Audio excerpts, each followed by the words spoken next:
We're going to be talking today about the changing winds of cloud choice. Cloud's been established now as an option for organizations for over a decade.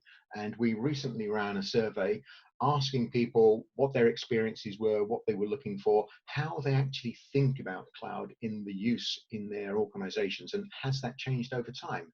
I'm joined today by Alain from OVHcloud, who sponsored this research. Alain Fiocco. I'm actually the CTO of OVHcloud. I'm in charge of the product portfolio, all the way from inception, development, deployments, and the operations of the services globally.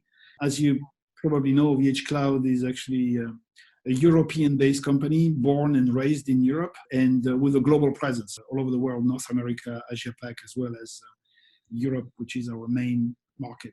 We started off on this survey by asking organizations about their experience, and it's very clear from our first slide that there's a lot of experience being gained out there, both with the global providers that everybody knows of, but also with a range of other types of cloud providers. Could you take us through some of these? The cloud is now existing for over a decade, so customers have been experiencing different kinds of services, and the offer available in the market have also expand quite a bit over 10 years, all the way from just storing your stuff in the cloud, all the way down to specific applications for specific market segments or specific business processes. But we also have quite a lot of providers that have strong presence in certain geographies, or maybe focusing on particular verticals or particular software applications. So the offering and the market out there is actually quite diverse. It goes way beyond just the US-based hyperscaler that everybody knows, obviously.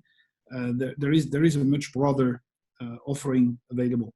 And there is not one single customer I'm talking to that is not having the need for, they want to use this application, this particular provider, and that application in another provider. And maybe this is more cost effective to go to that third provider for different kind of use case. And so multi-cloud is actually not even a debate anymore. It's really ingrained into the strategy of cloud adoption by customers.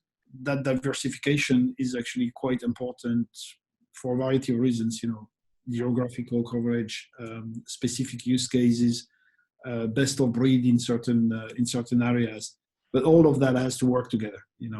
That has thrown up, though, the experience of using both the big cloud providers and these other options. It's shown that there's a number of challenges that people have, as we can see on the next slide, based around mostly cost management. Clearly, are we being charged for what we expect? Are we paying too much? As well as just the actual visibility of cloud usage. As you said, people are using multiple clouds, and it's not always easy for the people in charge of the budgets, or just IT, who's often made responsible for the budgets, even if they don't have a lot of control, they can directly exercise on it, to see what's going on there.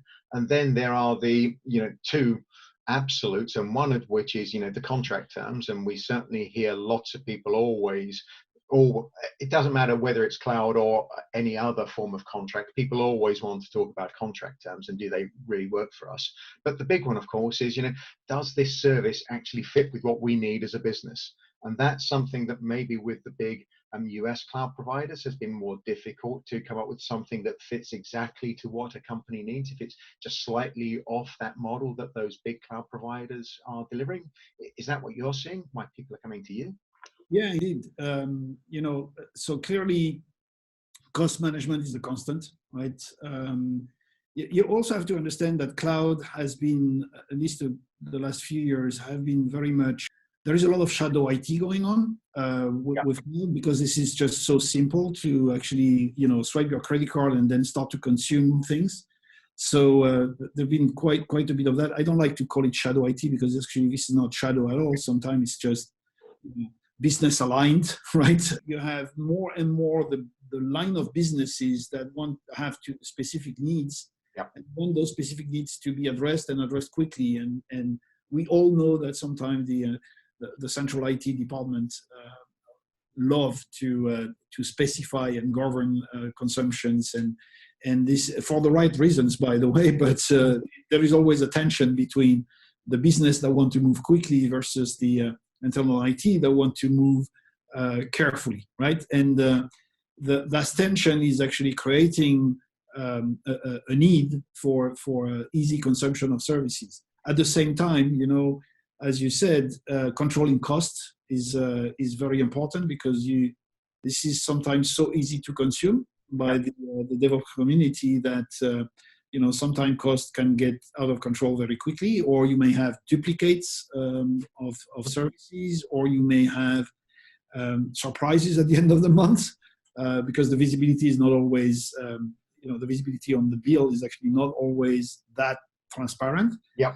So it is super important that, for customers, that they have a good understanding of what they consume, how they consume it, how much this is going to cost, as well as how do they govern the terms and conditions that the various providers have, because you have as many contracts and terms that you have providers, and so this is clearly something that is important and getting more and more important over the last few years because of the maturity of the customers, because customers are realizing that these are becoming important topics, so they tend to raise them to the top of the list.